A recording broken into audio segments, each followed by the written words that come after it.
In the previous lecture, we got our feet wet with the Qt Creator IDE and learned how to interact with the user via the console. We will now turn our attention to C++ features and terminology for a little review, just to make sure we're all on the same page before we move on and work on developing a graphical user interface, or GUI. One of the most fundamental topics in C++, or most programming languages for that matter, is the concept of variables. A variable is a named location in memory that you can use to store some sort of data. The type of data that a variable can store is, not surprisingly, called the data type. The name that you give the variable is called the identifier of the variable. So let's create a little project in Qt Creator and discuss this and some other topics a bit further. We'll call this Qt console project Fundamentals 1. So we'll go in here, create a new project, make sure it's Qt console application. And I'm going to put it under a specific folder. So we'll go up one. There we go. And demo worker is where I'm going to put it. And then I'm going to put it in its own folder called Fundamentals 1. So if you're familiar with Visual Studio, this would be kind of like the solutions folder, because when it creates the executables and other things, it'll generate other folders. So I wanted it in its own little self-contained section. And also the name is Fundamentals 1 as well. Keep hitting next. If it asks you to choose a kit, you can choose that, whichever one you have. There we go. So let's make sure to, once again, run this in the command line or terminal. And again, we do this under the project settings to the left. And we want to make sure under run over here, we can make this smaller if we need to, we have run in terminal checked. Okay, so that's a little bit of housekeeping before we move on. All right, we'll go into edit. And now mostly we're just going to modify main and write some code. So in main, there's a couple things we don't need here. So we don't need the parameter list, and we actually don't need these. We just need a plain old return 0, just like we do with C++. We'll put QTextStream, which is for our console interaction. So inside of main, I'm going to create this variable called QTextStream, and the variable name will be cout. The data type is called QTextStream, and it won't be the exact same one that we use when we have the standard library, but this one will essentially represent the same thing. So it has stdout passed to it, and we're also going to create some Q strings. So we have first, we have Q string last, and then Q string full name, which we're not going to assign a value just yet. And then we'll have this int result here. So we'll have my age down here, which we can use, and my age equals 25. So a little bit about this first. So my age has int as its data type, and then the my age right here is, of course, the identifier. This whole line here is called the declaration, and the next line is called initialization, which is the first assignment operation that occurs. We could do all of that on one line if we wanted to. We're also going to have int your age equals 18, so both on a single line. We have that as a possibility. And then right here, full name, we're going to set to first, and then the plus symbol, a space, and then last. So when it is used with strings like first name, last name, when we put those strings together, this is called concatenation, not addition. We don't say we're adding strings. We would say we're concatenating strings. So I would like to print out to the console, hello, my name is, with a space, then full name, very similar to what you would do with regular old standard library C++. So we've got that, and then we'll say hello, or rather, we already said hello, so we'll say my age is, and then my age, and then that's cute indel again.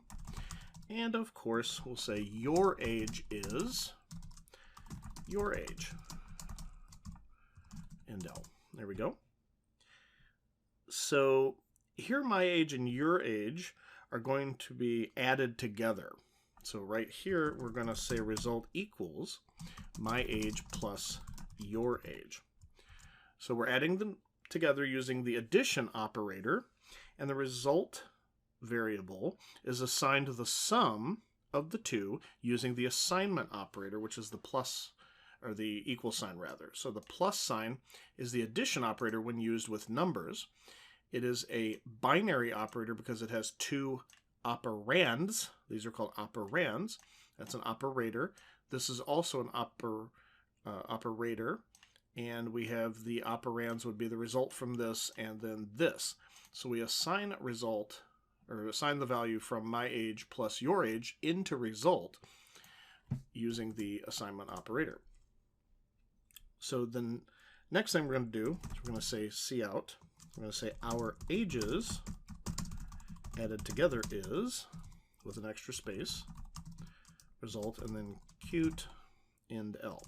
And we do this little extra thing at the bottom to make sure, although the cute indel should flush the stream, at least of all the stuff that we have in it, you probably want to get into a habit of doing cout.flush when we use qtextstream. All right, as usual, we're going to run this app, and we're going to give this a little test. So let's do that. So we build it first, build all projects or build project. And of course, then we're going to go all the way down here under the build menu to run, which is also Control R on Windows. Suspect it's Command R on Mac, I believe. So there you go, right there. So great work, everyone.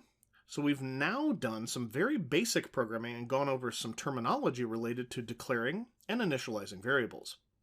We also have demonstrated how the plus symbol can be called the concatenation operator when used with strings and the addition operator when used with numeric types. Note that there are many more arithmetic operators in addition to the addition operator. We have the subtraction operator as well, multiplication operator, division operator, and modulus operator, which gives the remainder, of course.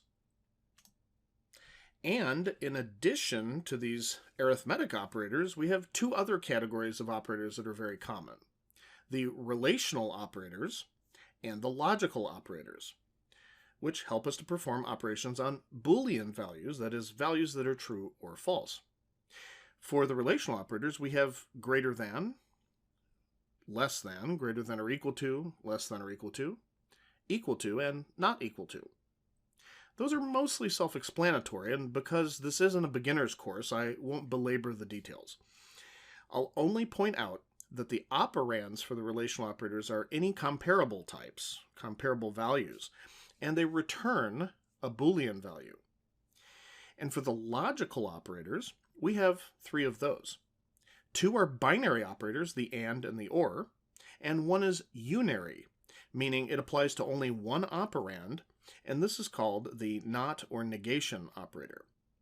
The logical operators are used for combining or changing the result of a Boolean value or operation. As the truth tables indicate, for logical and, both operands must be true in order for the entire expression to be true. For logical or, at least one operand must be true in order for the entire expression to be true. And finally, the not operators simply flips the Boolean value of its single operand. So if the operand is true, the not operator returns false on that operand. And if it's already false, the not operator, of course, returns true. Pretty cool, huh? So you're probably already familiar with these. So let's apply them using control statements in a new project. So let's create another project in a top-level folder called Control Statements 1. So we're going to close this one right here, close project, and I'm going to create file new, make sure it's a console application again, and I'm going to go back to that cute demo workdir, and right here we're going to call it Control Statements 1, right there. I'm going to select that. I think I'm going to check this so it makes it easier to find it next time. And then again, Control Statements 1, right there. Then I'll hit Next, and you keep going, and if it asks you for the kit, you can tell it which kit you're using, hit Finish, and there we go again. So we also want to set this to run at the terminal, so projects, and then under the run, we want to run in terminal. Okay? So we're going to type some code here, but before we do that, I guess we'll get this set up and then we'll talk a little bit. So we're going to return 0 right here and then delete this. And at the very top here, I'm actually going to make some comments here. So we have the control statement categories, and this would include the sequential, selection, and of course the repetition. And for selection, this is the default, or sequential rather. The sequential is the default. That's just when the code is in sequence, of course. For selection, we have the if else, and switch in C++, and repetition, which you're probably familiar with also. These are just called the loops. So while, do while, and for. So there we go. These are our categories, and these are the specific constructs. Sequential, of course, doesn't have a specific syntax because it's just the default. Now we want to include the Q text stream right here. And down in here, we're going to do Q text stream, cout, standard output, and we will also prepare for standard input right here. It should be stdin. There we go. And just so we don't forget, I'm going to make sure that I do cout.flush at the bottom. And in between here, we're going to create a variable named age. And we'll say, prompt the user, what is your age? And then cn uses the stream extraction operator, just like it does with the standard library. And of course, cout and cn are arbitrary names we're giving to these, just to make it familiar. But we could call it cute out and cute in, or whatever you'd like. So now we're going to do selection control. So this all happens in sequence right here. So this is the default. So declare the variable, ask the age, get the age. That's all in sequence. It's very linear.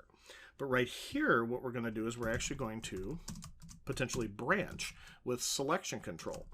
So we have the if, and then greater than or equal to 16, we'll say. And then we'll say just an else at the bottom. That's kind of the default. What happens if we don't satisfy the other conditions? There we go. So now for this if statement, we're going to say, if it's greater than or equal to 21, here in the United States, that's the legal drinking age. So we'll say here, have a drink. And then here, if it's greater than or equal to 16, what would happen though is this means it's greater than or equal to 16, but where's the upper bound? And the upper bound would be enforced by, implicitly by the fact that this starts at 21 and goes up. So that means that if this one fails, it will check the next one in an else if chain. So if this one fails, that means that the value must be less than 21. So if it's less than 21, but this succeeds, that means it could be 16, 17, 18, 19, or 20. And that's why the else if makes a difference than just putting a bunch of ifs. Okay, so else if actually combines these so that if one gets satisfied, the other ones won't get tested. So now right here, we're going to say here, have a driver's license and a Coke. All right, that's the only kind of safe drinking and driving, Coca-Cola. There you go. Or Pepsi if you like Pepsi. And we'll say, oops, this should be double quotes. Here, have a Coke. Right there. And then at the bottom here, we're going to just kind of make sure that we understand what's going on. So we had the selection control right here. As an example, if and if else. And here we're going to have repetition control. So a for loop. We're going to start at 1 in this case. Right there. And we're going to say happy birthday. And then put number. Cute and L right there. That's the end of the for loop right there. And then we are done with the program. So, as always, let's run this. We want to go under build and then build it and then run it. Build, run. And then it'll say, what is your age? So we're going to do some examples here. So let's say 25. So it'll say 25, here, have a drink, and it'll count out my birthdays all the way from 1 to 25. If I run it again, build, run, since I didn't change the code, I could just rerun it. And if they are 17, it'll say here, have a driver's license and a Coke, and then count out the birthdays up to 17. And then, of course, if I run this, and let's say the person is 14, we'll just say here, have a Coke, and then count out their birthdays to 14. So that's pretty cool. We've reviewed how to use control statements and also how to work with variables and data types in the lecture. So before moving on, though, I have a short challenge for you. Again, you might consider the challenge to be incredibly simple, and quite frankly, it is. This is to make sure that the many students from different programming languages and levels of experience and backgrounds, even advanced students and professionals, have a chance to become comfortable with the Qt Creator environment and quickly review some of the fundamentals, even if 95% of them are familiar with these already. So I'd like you to continue using this same source file and add a branch to the chain of if-else's to test if the user is under 21 but greater than or equal to 18. Don't change the one with 16, but you need to put the one with 18 in the proper place, and offer them a voter's registration card and a Coke. So pause the video and come back when you're done, or if you need some help.